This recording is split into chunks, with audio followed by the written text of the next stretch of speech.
Hello, and thank you so much for taking the time out to listen. Today, I titled this message, Your Selfish CoWorkers. Your Selfish CoWorkers. And some of you all, this message is going to hit home for you because, once again, you are contemplating on whether or not you want to leave your job. And even worse, leave your job without notice. Just drop keys one day. Selfish coworkers are the types of individuals who they look out for self.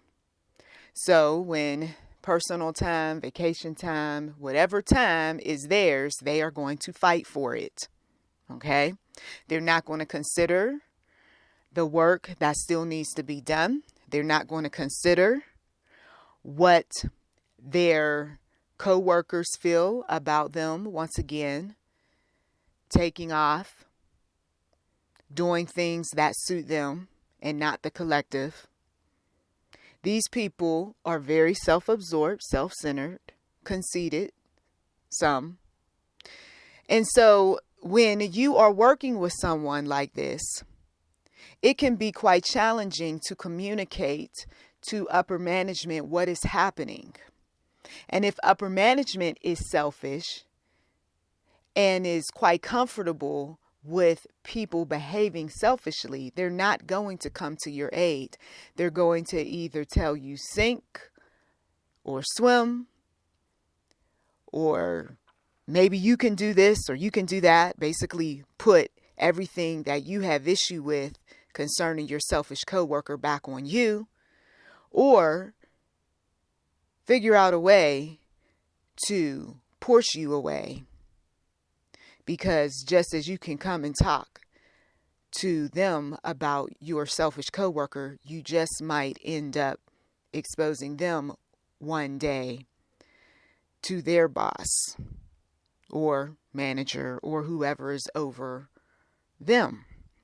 So people have their sneaky little ways of doing some things when you are that one that discerns selfishness at the workplace. Selfishness at the workplace is about one also worshiping his or herself, expecting praise. That person who does very little, but they want a whole lot. The selfish individual who they're not going to share their meal, or they're not going to look out for the whole group. They're going to use an excuse, well, the budget. So they've got their favorites who partake in certain events, trainings, seminars.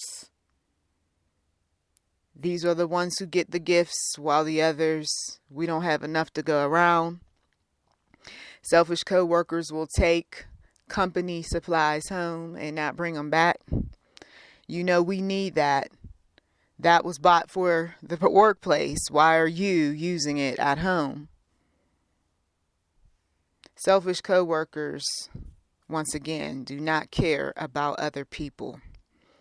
And so some of you all, you intend on staying at your workplaces for a long time. And this is where, in past audio, I've said document some more, go to HR. For people who, well, I could just find another job. Of course, you don't document. Of course, you're not going to go over anyone's head. Of course, you're not interested in doing any of that because in your mind, your job is temporary. But for other people, they plan on staying for a while. And so they got a fight on their hands. And if they can expose some selfish coworkers on their foolishness, they're going to do just that. Of course, respectfully, professional, right? Polite. We're not trying to be rude, mean, and do the types of things that God would frown upon. But what we are going to do is expose.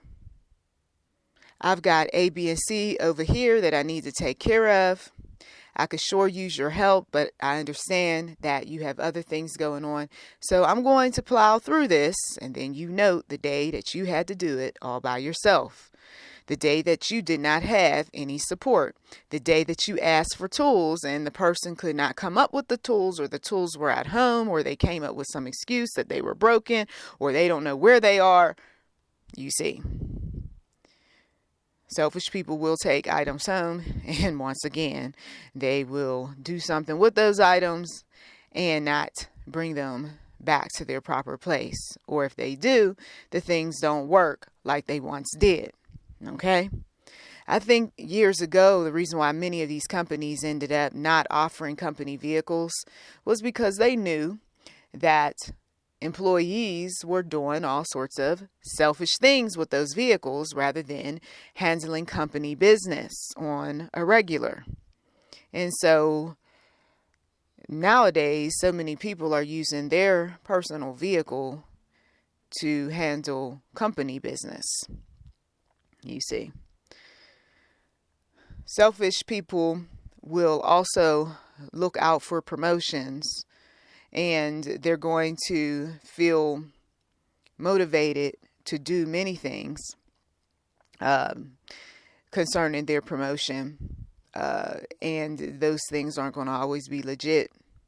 They're not going to be, once again, looking out for other people. It's about him, whoever him is in your organization, getting the spotlight, or her getting the bonuses. Okay.